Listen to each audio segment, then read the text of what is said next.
నమస్తే సార్. నమస్తే.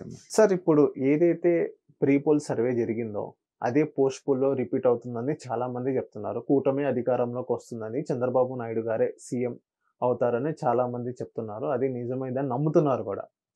సో, అదే నిజమైతే చాలామంది వైసీపీ ఎమ్మెల్యేస్ ఉంటారు గదా! వాళ్ళందరూ మళ్ళీ కూటమిలో జాయిన్ అవ్వబోతున్నారని చాలామంది అనలిస్టులు చెప్తున్నారు. సో, ఇది నిజమే అయ్యే అవకాశం ఉందంటారా? లేదా ఇటు నుంచి అటు గాని, అటు నుంచి ఇటు గాని మారరు. ఎక్కడున్న వ్యక్తులు అలాగే ఉంటారని మీరు భావిస్తున్నారా? అంటే మనం ఒక 2, 3 ఎలక్షన్స్ నుంచి చూస్తే అంటే గతంలో 2014 లేదా 2009 హ్మ్. ముందు ఒకవేళ ఓడిపోయినా కూడా ఒక రాజకీయ నాయకుడు, ఒక ఎమ్మెల్యేగా పోటీ చేసిన అతను మళ్ళీ 5 ఏళ్ల కోసం ఎదురు చూసేవాడు. హ్మ్. నమ్మకంగా ఏ పార్టీలో ఉన్నాడో ఆ పార్టీనే పట్టుకొని అతను దాంతోటి ప్రయాణం చేయటం ఉండేది. కానీ ఎప్పుడైతే ఎలక్షన్ అనేటువంటిది కాస్ట్లీ అయిపోయిందో, హ్మ్. కోట్లాది రూపాయలు ఖర్చు పెట్టాల్సినటువంటి పరిస్థితి వచ్చిందో, అధికార పార్టీలో ఉంటే మాత్రమే మనం సంపాదించుకోగలము, అధికారం లేనటువంటి పార్టీలో ఉంటే మనం పెట్టినటువంటి డబ్బంతా వృధా అనేటువంటి పరిస్థితికి వచ్చినప్పుడు ఏంటంటే, అధికారం లేకుండా ఒక్కరోజు కూడా ఉండేటువంటి పరిస్థితి లేదు హ్మ్. అందరు రాజకీయ నాయకులు. 2014లో కనుక తీసుకుంటే చంద్రబాబు నాయుడు గారు 110 సీట్ల లోపల ఉన్నటువంటి మెజారిటీ తోటి ఆయన గవర్నమెంట్ ఫామ్ చేశారు. కానీ జగన్మోహన్ రెడ్డి గారు ఎప్పటికప్పుడు అంటుండేవాడు ఏమని, ఒకసారి గవర్నర్తో మాట్లాడి బయటకు వచ్చి, చాలామంది తెలుగుదేశం వాళ్ళు నాతో టచ్లో ఉన్నారు, హ్మ్. నేను గనక గేట్లు తెరిస్తే, నేను గనక ఓకే అంటే డోర్ తెరిస్తే. చాలామంది వచ్చి నాతోటి జాయిన్ అవుతున్నారు, ఈ ప్రభుత్వం కూలిపోయే అవకాశం ఉంది అని.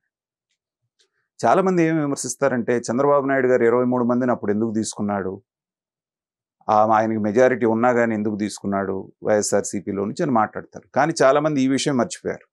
ఆ తీసుకోవడానికి కారణం ఏంటంటే, నేను ప్రభుత్వాన్ని పడగొడతాను, నాతోటి టీడీపీ ఎమ్మెల్యేలు టచ్లో ఉన్నారన్న తర్వాత మాత్రమే చంద్రబాబు నాయుడు గారు కౌంటర్ అటాక్గా అక్కడి నుంచి గేట్లు ఎత్తాడు ఆయన. ఇక్కడ నుంచి పొలవమని 23 మంది వెళ్ళి చేరారు. దాంట్లో ఆదినారాయణ రెడ్డి లాంటి వాళ్ళకి మినిస్టర్ పదవి కూడా ఇచ్చాడు. సో అదే సిచ్యువేషను మళ్ళీ సేమ్ తెలంగాణలో కూడా మనకు రిపీట్ అయింది. కేసీఆర్ ఎవరైతే వచ్చారో, కేసీఆర్ అధికారంలోకి రాగానే ఇటు కాంగ్రెస్లో అటు తెలుగుదేశంలో ఉన్నటువంటి ఎమ్మెల్యేలందరినీ కూడా ఆకర్షించడం, వాళ్ళందరూ రాజీనామాలు కూడా చేయకుండా వెళ్ళి వాళ్ళ దాంట్లో చేరటం, వాళ్ళ మీద చర్య తీసుకోవాలనేటువంటిది అక్కడ ఇక్కడ కూడా అసెంబ్లీలో స్పీకర్కి చెప్తే స్పీకర్ దాన్ని ఫైనల్ చేయకుండా పెండింగ్లో పెట్టడం మనం చూసాం. అలాగే రెండోసారి అధికారంలోకి వచ్చిన తర్వాత కేసీఆర్ గారు అసలు తెలుగుదేశం అనే దాన్ని లేకుండా చేశారు. కాంగ్రెస్లో కూడా కొద్దిమంది మాత్రమే మిగిలారు, మిగతా అంతా అటు వెళ్ళిపోయారు.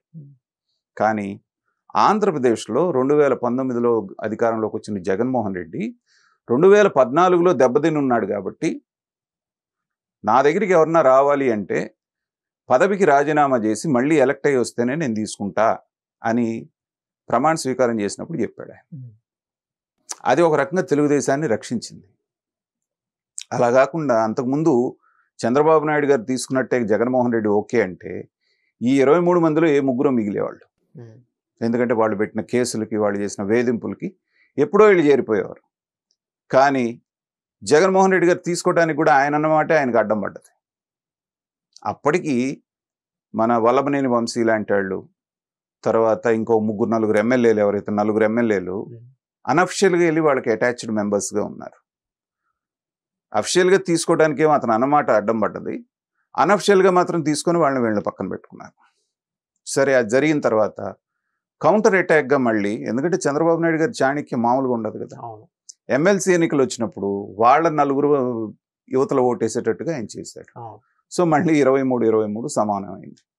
కాబట్టి ఏంటంటే రాజకీయాల్లో ఈ ఎత్తులు పై ఎత్తులు అనేటువంటివి నడుస్తూ ఉంటాయి. కానీ ఇది మంచి సాంప్రదాయం కాదు.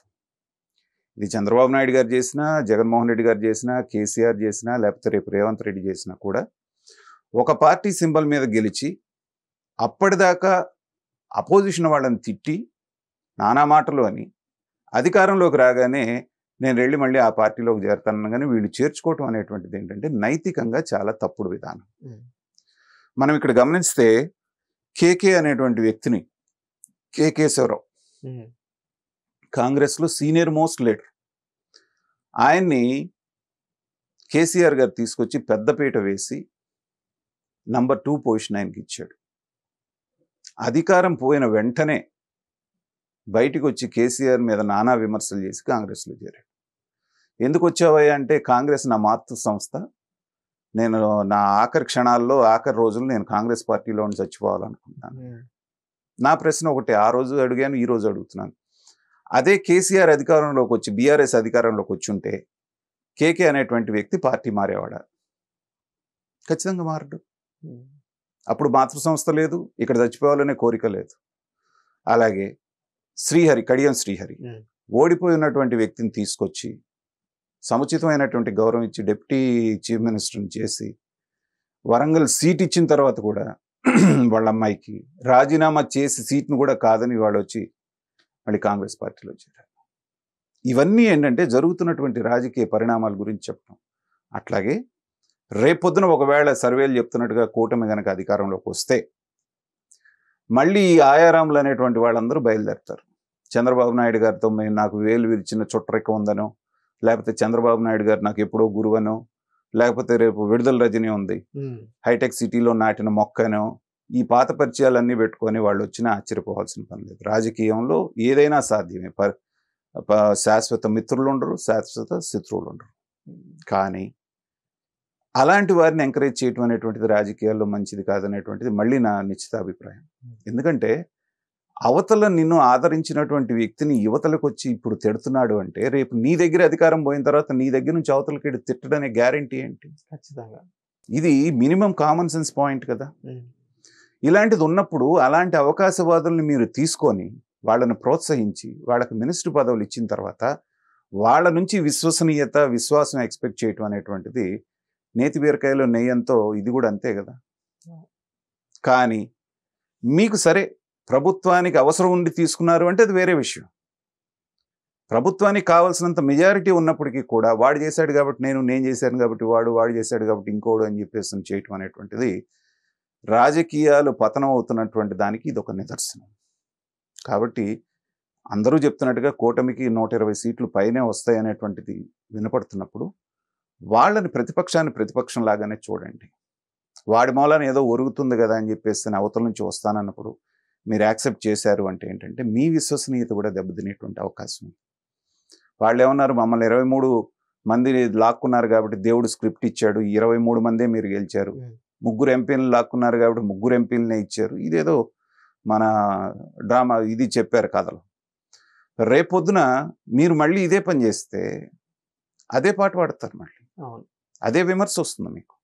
కాబట్టి ఇలాంటి వాటికి ఏదో ఒక పార్టీ ఫుల్ స్టాప్ పెట్టాలి. ఈసారి చంద్రబాబు నాయుడు గారు అలాంటి, ఎందుకంటే ఆయన స్థాయికి తగ్గ పనులే చేస్తారు కాబట్టి అప్పుడే చాలామంది ఆయన్ని అభిమానించే వాళ్ళు కూడా కొంతవరకు విమర్శించారు. ఎందుకు తీసుకుంటున్నారు మీరు, ఇలాంటి అనైతికమైనటువంటి పని ఎందుకు చేస్తున్నారు మీరు? ఇప్పుడు జగన్మోహన్ రెడ్డి మంచో చెడు ఒక కండిషన్ పెట్టాడు ఆ రోజున, అదే కండిషన్ ఇప్పుడు ఈ పార్టీ పెట్టాలి. నీకు అంతగా మా దగ్గర జాయిన్ అవ్వాలని ఉంటే నీ శాసనసభ్యత్వానికి రాజీనామా చేసి మళ్ళీ పోటీ చేసి గెలిచిన తర్వాత రా, లేదా శాసనసభ సభ్యత్వానికి రాజీనామా చేసిరా, తర్వాత గెలవకపోవడం తర్వాత సంగతి, పార్టీలోకి వెంటనే తీసుకుంటాం అని కండిషన్ పెడితే పాలకి పాలు నీళ్ళకి నీళ్లు అక్కడ విడిపోతాయి. ఎందుకంటే ఒకసారి అధికారం అది ప్రతిపక్షం అధికార పక్షం అయినా ఎమ్మెల్యే 30, 40, 50 కోట్లు ఖర్చు పెట్టి వచ్చిన తర్వాత వాడు సింపుల్గా రేపు పొద్దున గెలవము అనేటువంటి నమ్మకం లేనప్పుడు వాడు ఖచ్చితంగా రాజీనామా చేయరు. అప్పుడు వాళ్ళు నిజంగా నీ కోసం వస్తున్నారా, లేకపోతే నీ పక్క నుండి నీ పేరు చెప్పుకొని వాళ్ళ యొక్క పర్సనల్ ఎండ్స్ తీర్చుకోవడానికి వస్తున్నారా అనేటువంటిది అర్థమైపోతుంది. కాబట్టి రావటం అయితే ఖచ్చితంగా వస్తారు, అప్రోచ్ అవ్వడం అయితే ఆల్రెడీ ఆఫీసర్స్ దగ్గర నుంచి పొలిటికల్ లీడర్స్ దగ్గర నుంచి లోకేష్ని కలిసేవాళ్ళు లోకేష్ని, చంద్రబాబు నాయుడు గారికి కలిసేవాళ్ళు కలిసి ఆల్రెడీ కర్చీపులు వేసుకోవడానికి ట్రై చేస్తున్నారు. ఎంతమంది వచ్చే అవకాశం ఉందని మీరు అంచనా వేస్తున్నారు సార్? అంటే అవతల వాళ్ళు ఎలా తీసుకుంటారనే దాన్ని బట్టి. ఇప్పుడు చంద్రబాబు నాయుడు దగ్గరికి వెళ్ళినా కూడా తీసుకోడు అనే ఫీలింగ్ వెళ్ళింది అనుకోండి, 5-10 మంది కంటే రారు. వచ్చినోడిని వచ్చినట్టుగా తీసుకుంటారు అంటే, ఎందుకంటే వాళ్ళ అధినేత నిలబడటం కూడా కష్టం. రేపొద్దున కేసులు ఉన్నాయి, మిగతా వ్యవహారాలు ఉన్నాయి, తర్వాత అధికారం లేకుండా 5 సంవత్సరాలు పార్టీని నడపటం అనేటువంటిది, అందులో మహామహులు ఉన్నారు దాంట్లో వైఎస్ఆర్సీపీలో. సో ఇది మునిగిపోయే పడవ అనేటువంటిది అన్నారు అనుకోండి, 70% ఖాళీ అయిపోయి వచ్చేసినా కూడా ఆశ్చర్యపోవాల్సిన పని లేదు. కానీ అది చంద్రబాబు నాయుడు గారు, తెలుగుదేశం లేకపోతే కూటమి అనుసరించేటువంటి విధానం, పవన్ కళ్యాణ్ వీళ్ళందరూ కూడా అనుసరించే విధానాన్ని బట్టి ఎంతమంది వస్తారనేది ఆధారపడి ఉంటుంది. Thank you sir.